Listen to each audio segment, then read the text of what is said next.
The next presenter is Jay, N1AV. Hello there. Jay has been licensed for 33 years. His first EME Elmers when he lived in Maine were Paul at K1BUG and Joe K1RQG. Jay started his EME journey on 144 in Maine in the pre-WSJT days, working Europe and American stations on CW. Since those early days, I didn't think you were old enough to remember CW. Since those early days, Jay moved from Maine out to Arizona, where he has completed WAS on 6 meters, 2, 432, 902, 1296, and is 6/8 away from WAS on 222, all in Arizona. Since 2022, Jay has been very competitive in the ARRL International EME contest, where he finally finished in first place in the world in 2025 with a new all-time world record high score that was just shy by 3 or 4 QSOs of 12 million points. His 2025 score also surpassed the highest scoring multi-op station in the all-band, all-mode category. When Jay isn't playing or researching, testing, or talking about radio, he's thinking about drinking pints in overseas pubs. So he's been doing some of that here, I think, too. Yes. Or training for long-distance walks. An 800-mile walk around the circumference of the country of Wales is scheduled for 2027. And he's retiring from 30 years in the education profession next week. Please welcome Jay, N1AV. Thank you, Barry. All right, all. You know by looking at me that I don't want to miss lunch, so I'm not going to take a long time to hold you all from lunch as well. So, I am a big EME fan. I am blown away by the knowledge I've learned in the past 2 days here. The biggest downfall I have when I come to an EME conference is my credit card gets lit on fire based upon all the neat things that I see and the stuff I learn and the toys that I need to buy to incorporate into my station.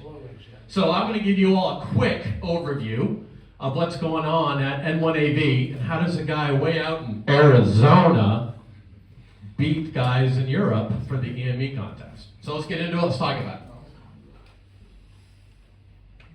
All right, so who am I? Barry already talked about that. That's me. I live out in Santan Valley, Arizona, which is not here. It's not here. It's not even here, it's way out here. So I have a 4-hour delay from when the contest starts to when I have moon. So at 5 degrees of moonrise is 4 hours after the contest starts. So when I'm on the logger, watching everybody working stations, I'm turning stuff on, going to get a drink, coming back out. Yeah, okay. Still 3 hours before moon, still 2 hours before moon. Oh look, guys are dropping off the logger, and I still don't have moon yet to try to work them. So we're gonna talk about some of that material here. So, how did I get here? EME, Ultimate DX. Absolutely love it. The fact that as a human being, I can put together a bunch of equipment, hook it to electricity, hook it to aluminum, send the signal to the moon, and actually hear it come back. Dude, that is so awesome, all right? I mean, I love that part of amateur radio. I still believe in magic smoke. Absolutely do. Because when the smoke gets out of my stuff, it doesn't work anymore. So there is magic smoke in my equipment.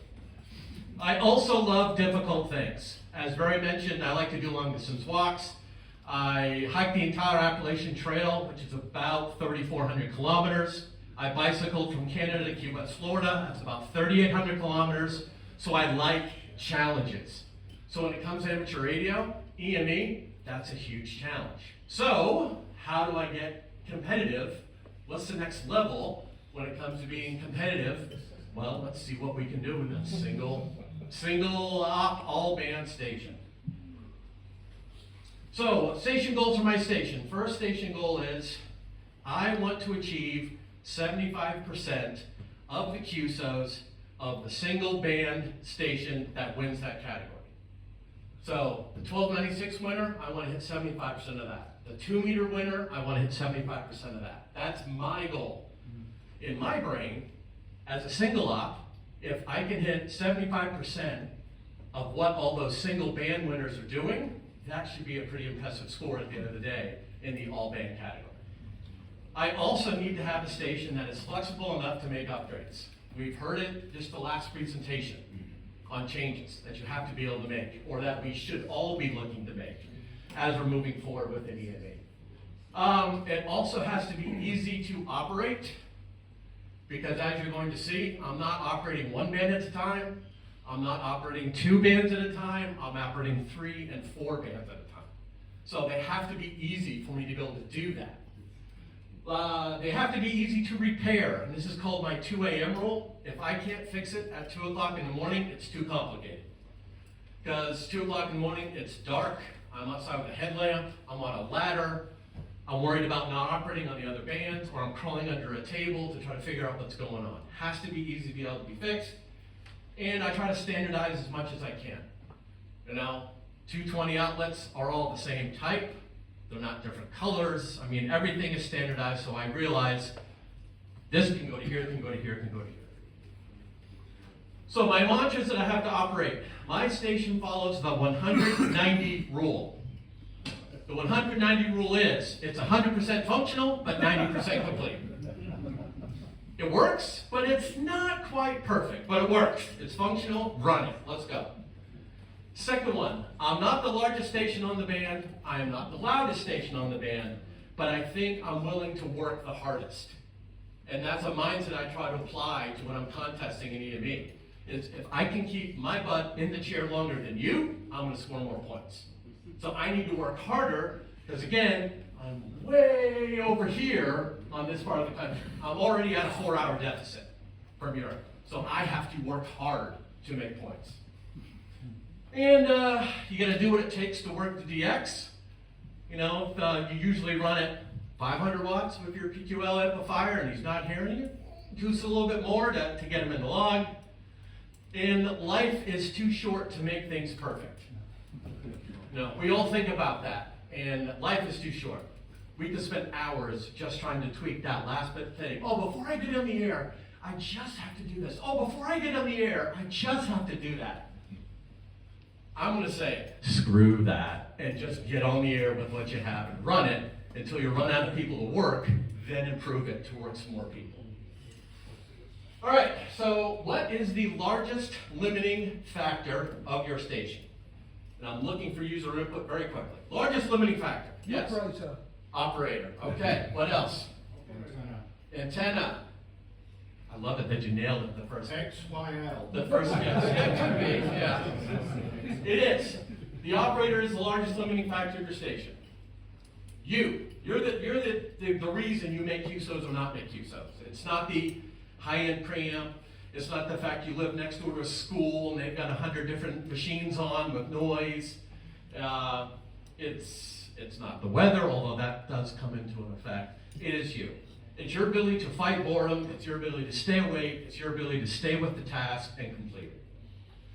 So there's this thought process, and I'm in education. That's my background. So things like this, talking about mental focus, talking about doing multiple things at one time, we like to discuss. And one of this discussion point is the topic of CPA, which is continuous partial attention, or multitasking.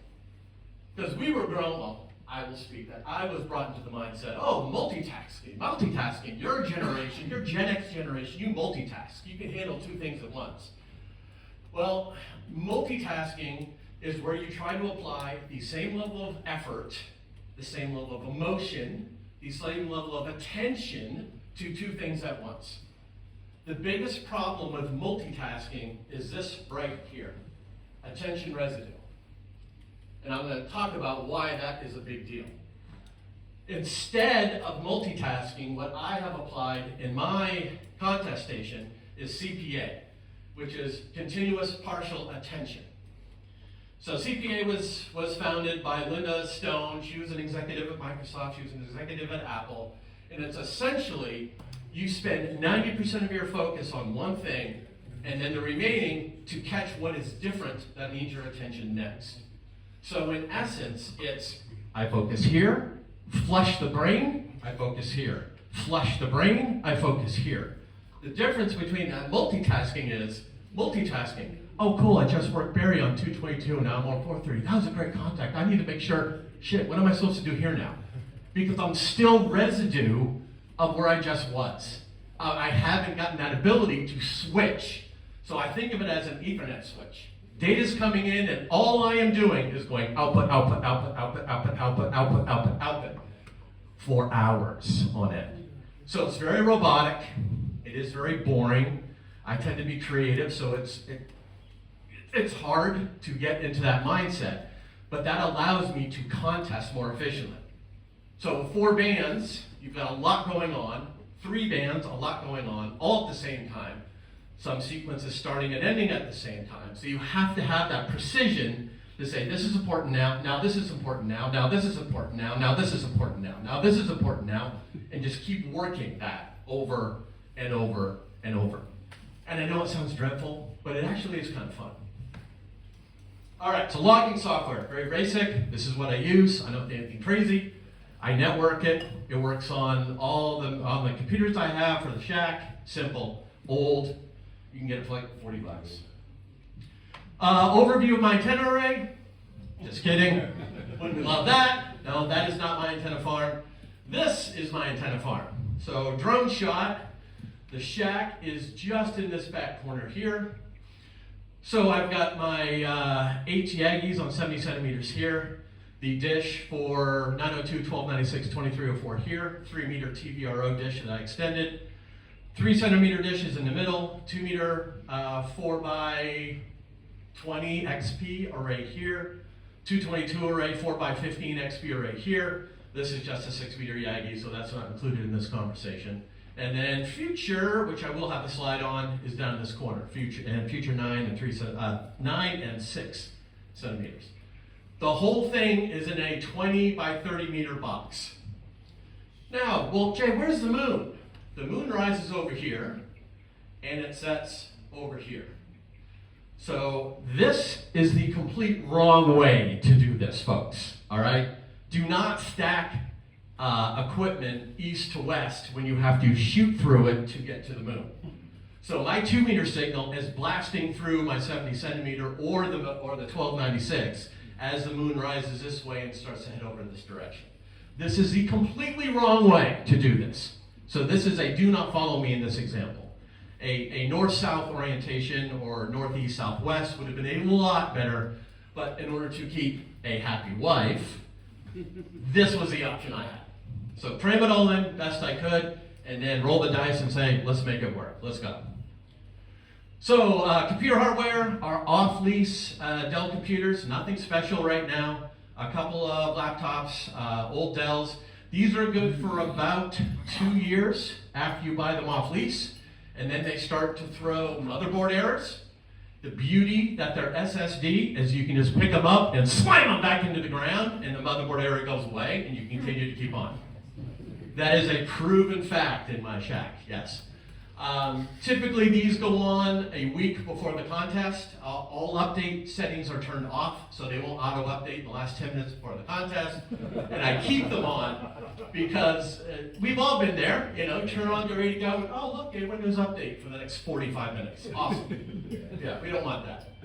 2 24-inch monitors and 4 50-inch televisions. So operating chairs here, monitor, monitor, monitor, monitor, monitor, monitor.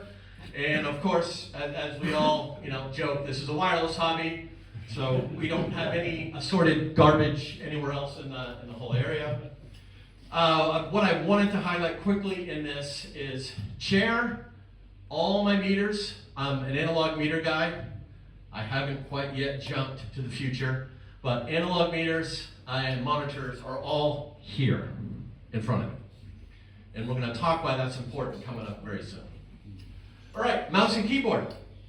So the networking folks in here would say, well, you have 4 or 6 computers. You probably have a KVM switch to switch between them. Or you're smart and use a Bluetooth keyboard and mouse. I use neither. I use a piece of software called Synergy. Synergy is Ethernet-based mouse and keyboard control. So all I do is drag upside the screen, or drag up, or drag left, and it jumps right to the next computer. So no buttons to push. Because when we think about a KVM and switching machines, every time I want to switch a band, I have to do this. And then I want to switch a band, and I have to do this. And then I have to switch a band, and I have to do this. How many times am I going to do this in an evening before my arm's getting tired? Because I'm contesting for 12, 13 hours. This will burn you out after about 3 hours. So my whole focus is move as little as possible and let technology work for you.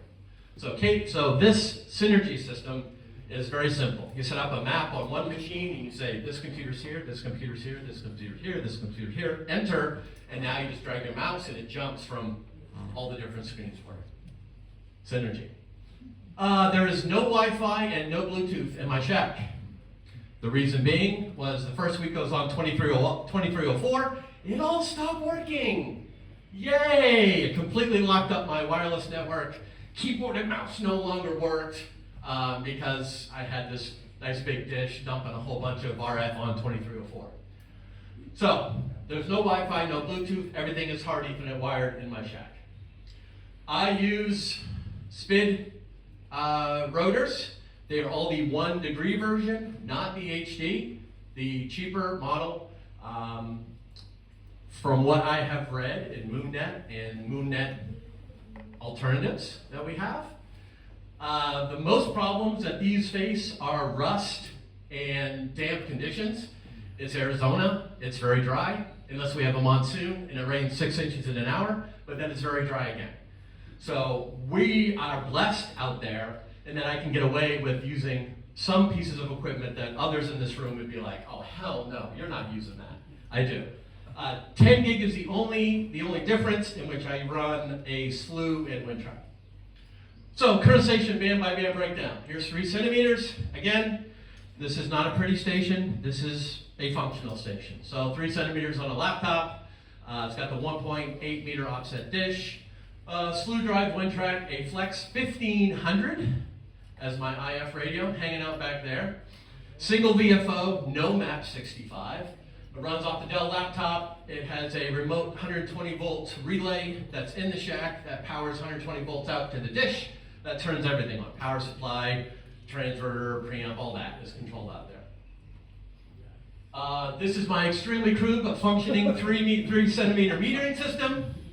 I told you, Barry, you'd cringe when you saw this. So this is total voltage and amperage draw of the system.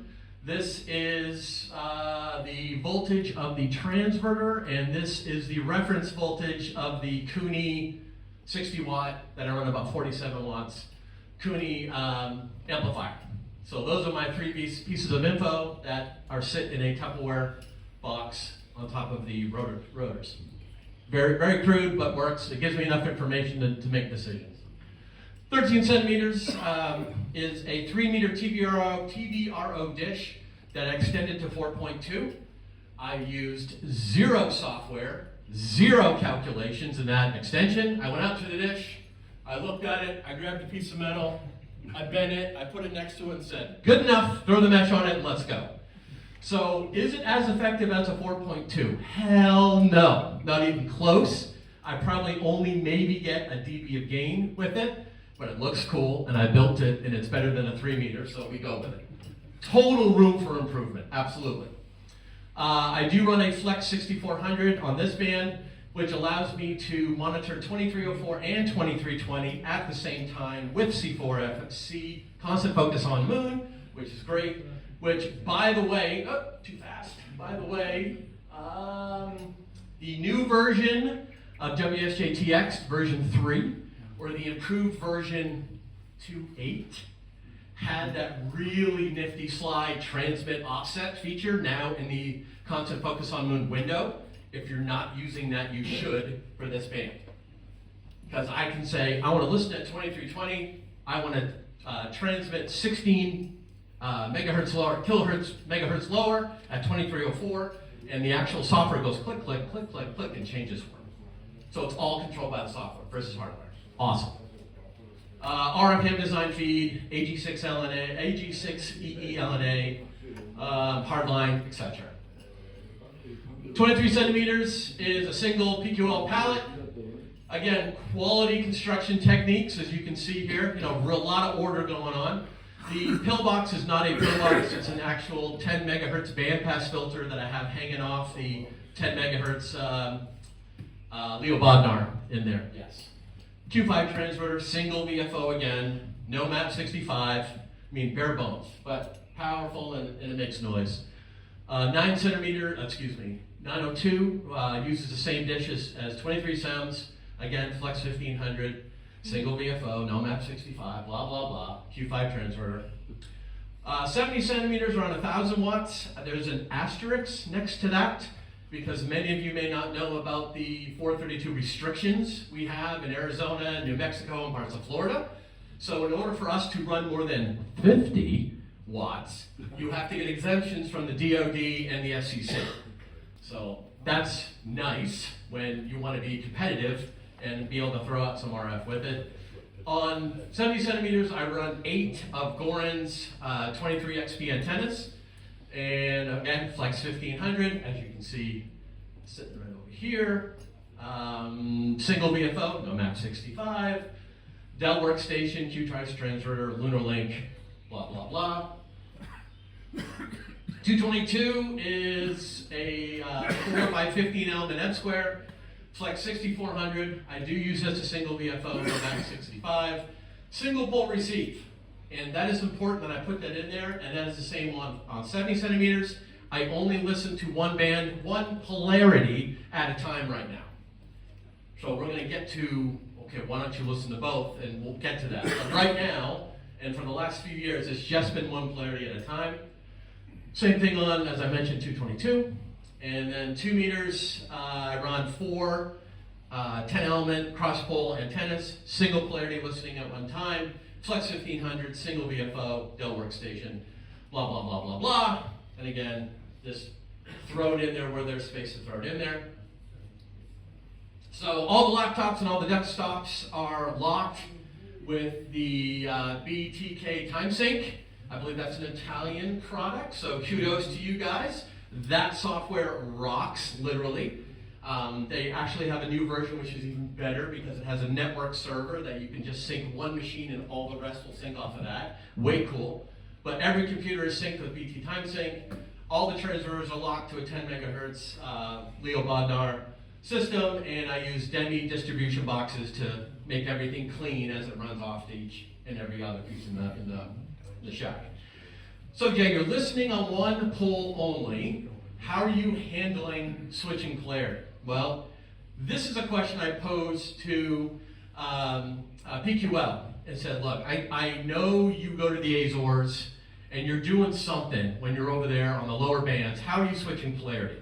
And I gave him this real long dissertation on how I think I could do it. And he responded back with a screenshot of this. He's like, use this.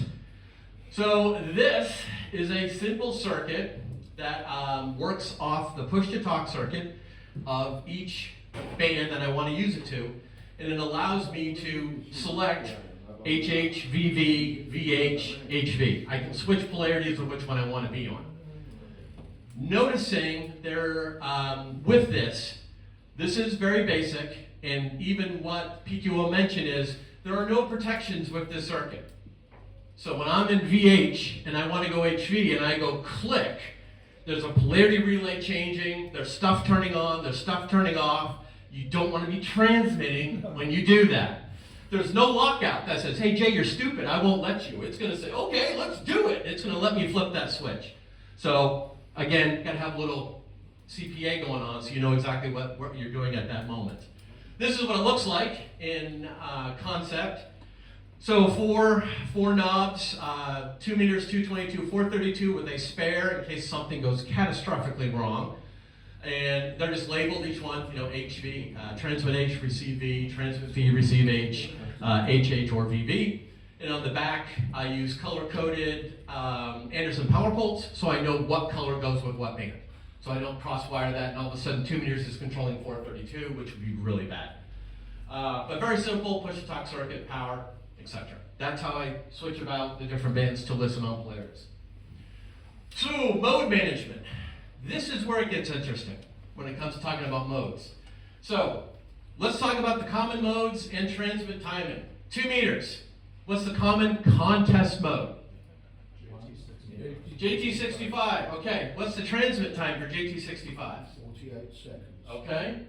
JT65B, 48 seconds. All right. What's 70 centimeters? Q65. What's the transmit time? 51 seconds. So now we have a 3-second disparage. That one is transmitting 3 seconds longer than the other one, and I'm on them both at the same time. Now let's have a fun question. What's 1296? Q65 by 30 A, B. 30. Q65 30 is the new standard for contesting during the EME contest, which has a transmit time of 25.5 seconds. So you have 3 stations running, all transmitting at the same time, because the logic is, well, if you transmit on all the bands at the same time, you'll protect your LNAs. Sure, if the timing is all the same. So my timing is all screwed up. I suffer here, because this clicks off my transmit cycle into receive, and since everything is so close, this thing is still blasting away, and my noise port goes as during those sequences. Because of that, and I am so glad to see others have adopted this mindset. I run bandpass filters all the way up to 1296 before the LNA. And it's purely because of the amount of stuff I have floating around so close to each other in the backyard. I know I take a hit on 1296. To that, I would humbly say, scoreboard. It works enough to get me where I need to be, right? So where do I put it? Antenna, filter, LNA, before the LNA, every one of them. Did something right. All right, all my chat rooms, I might be slightly responsible to the real big drag we see in HB9Q in the middle of the contest, because every station I have is running its own window. I'm not clicking on one window and jumping between bands. I've got a 1296 version on this window, a 2 meter version here. Well, 2 meter would be the N5, NT5M software, but 432 here. Every window has its own page. So when everyone else's house is just loading it once, I'm loading it 4 to 5 times the different chat windows to make sure I can see who's on or is still on. So ergonomics, this is a huge thing in America. In America, we go through courses as part of your employment to learn about ergonomics and make sure you're sitting properly and blah, blah, blah, blah, blah, blah, blah, blah, follow all that. As I would say that, oh yeah, everything's totally organized in my shack, you know, that's common. Very ergonomic. Say again? Very ergonomic. Yeah, very ergonomic, exactly. But this whole discussion that I was forced to attend for 30 years at work got me thinking about how does this station operate, and that motion that I was talking about, which is why when I sit in a chair, it's literally just this. All I'm doing is moving my mouse from window to window to window to window to window, which is why when some of you say, hey Jay, can you go to CW? It breaks my rhythm. Because I'm just going 10 seconds here, 10 seconds here, 10 seconds here, 10 seconds here, 10 seconds here, 10 seconds here, 10 seconds here. And when you say, hey, let's work CW, I got to re-engage the brain. I got to think about sending, the whole 9 yards. It's a different workflow. So I am working on adopting that. But for now, I'm a very digital-driven station because I can manage it in a workflow that my brain can keep up with. So future plans, 2026 contest. Okay, so you did all this. You have computers that you're slamming into the ground because they're not working right. You're only listening on one pole. What are you going to improve upon for 2026? So the first thing I got to do is upgrade some hardware. The computers that are old are getting replaced. I've got a couple of i9 gaming class machines coming in without all this nonsense. These LED fans and blinky stuff, turn all that garbage off. And I'm also upgrading some of the other machines with these smaller Nook computers. I am finding grounding is becoming problematic with these, so I have to spend a lot more time to make sure that they're grounded properly. But faster processors and more RAM. If you are looking to improve upon your station, and I say a digital station, not necessarily a CW station, but a digital station, WSJT, others in the 6-meter community will tell you for months and months and months, get the fastest processor you can afford. Because you can run sample files, and we all did this when we were doing the FFMA Fred Fisher Memorial Chase. Sample file of 140 stations was in the sample, and you uploaded to WSJT, you hit decode, and folks with their i5 would say, oh, I got 40 stations. And the i7 folks would say, oh, I got 56 stations. And the i9 folks were like, well, I got 111 stations. So it's imperative that we keep up our computer hardware to match what we're trying to do. And especially if we're trying to do it on a lot of different machines at the same time. So we're also going to add a new dish. By no means is the dish new. This is a pair of clips, circa 1982, Barry? 78, old school. Yeah, 80s anyway. Very heavy. It's a 12-foot prime focus dish. This will have a slew drive on it with another WinTrack controller, and this is going to be primarily for 5 gigahertz and 3 gigahertz, and possibly 902, which allows me not to have to go climb up and change feeds in the middle of the night to switch those 2 bands. So those 3. So that will be added. Into the corner, 9 centimeters will be DEMI stuff, 100 watt PA on 9. 6 centimeters is DEMI material with a 45 watt PA, and that's thanks to PA3, PA0, Jock? PA0, yes. Yeah. And then those will both be remote mounted at the tower with a intermediate 2-meter transverter, and I'll just be running 2 meters back to the shack. I'm also going to do a lot of surgery on the digi-loads that I have in my transverter to get them all off 28 megahertz. Because when you're running multiple bands with the same IF frequency, you start seeing them. You're like, who's that station? No, it's you, stupid. You're seeing yourself on a different frequency. So I need to clean that up a little bit as well. So that's going to take a hot minute to reprogram them. Yes, I blatantly stole this picture from someone in this audience. I am going to go to adaptive receive on 2 meters and 432, and then dual receive on 222, where I'll just have a second transverter and be able to go H or V. That is going to allow me to make QSOs faster, because I no longer have to guess on my polarity position. Because the issue that I have that I think is pretty unique in that I'm running polarity-driven systems on 222, and 432 is that the polarity is always different on each band. So it's not a set and forget, 2 meters is HV, so 432 is HV. Not the case. So I'm often completely opposite one another when I'm going from band to band to band. And of course, trying to switch that in that 3 to 7 second window when you stop transmitting before the next station starts transmitting is when you're frantically trying to, okay, I tried H, that doesn't work, let's go to V. This will reduce that. Those of you who have this know exactly what I'm talking about. This will also improve the fact that I can not hot switch my polarity relay, which will be great. And I can let the station work for me and I don't have to work as hard. Second upgrade is going to be radio. The Flex 1500s have been great for me. I've used them contesting as a single up all band for the last 4 years. Second place, second place, second place, second place, and now first place. But I have seen the light with the 6000s on the bands that I have it all. It's a much more stable platform. It handles CW way better than trying to force that CW plus all the other information down that USB pipeline. So I'll be jumping onto the 6000 system. They also offer a more stable platform for remoting, because you can remotely turn them on, turn them off, etc.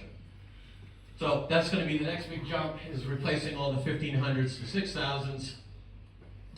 Following with map 65. So unless you have been sleeping under a rock, you've been paying attention to N6NU and what he has done with map 65. Freaking incredible, guys, what is now available. And now the WSJT-x improved crew have taken it to the next level, and we're no longer restricted to 96 kilohertz. Yeah, 96 kilohertz of receive.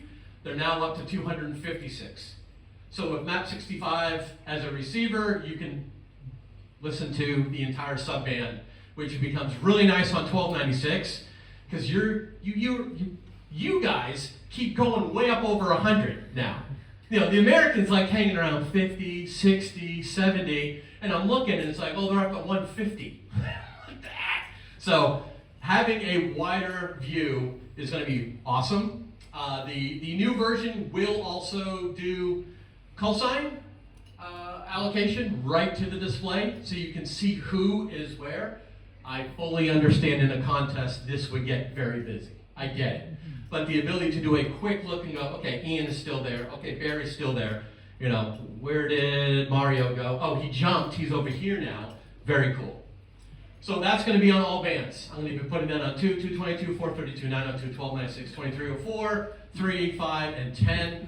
I'll have that running as well so I can get more info, because more info equals more points, always. Chase harder is another thing I'm going to do in 2026. More skeds with the European stations who drop off the logger before I even have Moon. My notepad to the left and my operating station is full of call signs that I literally write down when you all drop off, and then hope to make sure to work you on the next pass of the same frequency weekend. So I'm sending lots of emails. You may get random emails from a guy in Arizona saying, hey, can you just stay on a couple hours longer so we can work? Because I saw you have a good station, but you dropped off before we had a chance to work. I'm also going to increase my CW activity. That should net another 20 to 30 additional QSOs and, of course, multipliers. And I'm going to chase more single Yagi stations in dead zones. Dead zones being that Europe is closed, JA isn't quite open yet, and we're just hanging out in the United States working each other. There's quite a few terrestrial stations who have thought about getting on the moon, but haven't really done anything with it, who are single Yankee that I think I can chase and probably snag a few more contacts with them. This is a big one. This is something that you all need to be aware of. And I heard some talking about it in the back as I was coming in from break, that this is a thing, okay? AI is not going to go away, as much as many of us don't want it around, as much as many of us grew up with Terminator movies and Skynet, and we know the end of the world is coming. What this can do will totally change how you operate. There are things you can do in AI, such as what Alex, K6VHF, did with his current expedition down in wherever he is. He built an online logger interface that anytime WSJT hears him and is reported to PSK Reporter, it dumps it to his customized web-based AI page.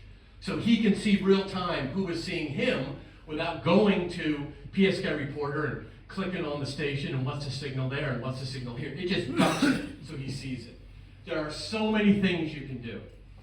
I have a Arduino, I have an 8-port relay, I have a touchscreen, 2-inch touchscreen, and I said, you know, that'd be really neat for my home station, non-EME, to wire this into my 10-port relay, so I can say, all right, let's switch bands, and I just push a button to switch a band. I want to go from 902 to 1296. I ask AI to do it, out it comes. Okay, let's refine it. Out it comes again. I don't code, but it's just like that. So if you can think up something that, oh, no, it'd be really good if, you can use AI to start exploring how to change that or how to do it. Now, this is very, very important. And this is me promising something. There are stations out there that are working towards this. I'm not a fan of this. I will never let AI control my contest station. We are dealing with that in America right now, where there's guys on the air and they're letting AI control it, and AI is making a decision to work this station because he's loud, then this station because he's loud. I can't compete with a computer. That's not fun anymore. You know, I do this competition because I get to compete against you all, and then we get to come here and have a beer about it. That's awesome. I like that. I can't compete against a computer. So when radio contesting becomes whose AI bot on their computer is better, what fun is that? So that's my pledge. AI is not going to control my station. However, there will be some AI tools that I am developing that will assist me in gathering information. That's the cat I'm going to let out of the bag a little bit, because that's my weakness right now, is operating so many banners at once. I need something to collect information faster for me. So I'm using AI to help me with that discovery. Recap. So, work fast, work efficient, keep pushing the technology boundaries. Don't get stuck doing something that worked 20 years ago because you like it. I mean, look to advance, embrace the new technologies. Don't listen to internet experts as gospel. When I first went to cross-pole antennas on 432, everybody I talked to terrestrially in the United States was like, man, that's a waste of money. You can just wait for the polarity to shift around and work them then. Not if you're in a contest. You know, all of America's on the logger complaining, oh, we're locked out, I'm gonna go have dinner. Not me. Click, click, click. Dual polarity, critical. Don't listen to internet experts as gospel. Remove things that are sentimental but don't add value. You know, the guy who says, and I've got this whole thing feeding into a Collins receiver. Okay, really? I mean, is that really helping your station, or is that a sentimental thing that you have because you have it? I mean, remember what the focus is here. It's a contest. You know, generate points. KISS, keep it simple, stupid. You know, make things easier when you can. Standardize when you can. Make what you have work when you can't. So that means when you get on, it's like, oh, it's really noisy, and oh, I only have 200 watts. Make it work. Put the effort in. Get on the band. Try to make that QSO with somebody. Maybe a new grid, maybe a new country. Do it. And then train your brain and body to do hard things. You know, get a little uncomfortable so you're more comfortable when you're doing these activities for 12 hours, 10 hours at a time. So training both mind and body is a good thing. And if you do all these things to a bare level, just a little longer than the next guy, you may end up with something like that. So that's the motivation, is to keep getting that really fancy downloadable PDF file for winning the EME contest. No mug, no trophy, no plaque on the wall. No, here's a download, Jay. Congrats on your all-time high score. Okay, great, thank you. I